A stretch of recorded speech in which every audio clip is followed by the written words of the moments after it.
Lamdam asida thengnariba laan asida Khul Ngaklingeida Kuki khutlai paiba shingna kaptharakpa bom Machet na Panbadagi Soktuna Layeng Chatharakhiba Sorokhaibam Ibochouba Apunba Sorokhaibam Sagei Trust ASST na shel oina lupa lishigng kungi mateng pangkhre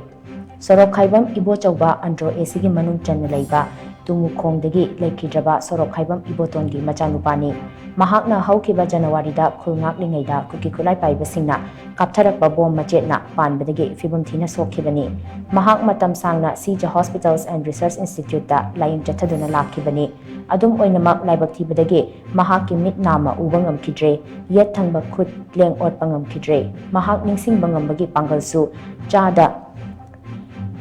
Marifu taragi changda pangkhre mahaki oiriba fibam asina maram oiraga mahaki apokpasu wakhal laiman oiraktuna langol chingda thauri yanduna sizakhibani mahak haujik poiro khongjilda leiba machegi manakta leibani mahak makhatana Layeng Chathanaba hotnabada selgi awaba mayoknari haibagi pau tabadagi tengbang asi khusinnakhibani haidi tengbang khongchat adu trust asigi president Tomba Sorokhaibamna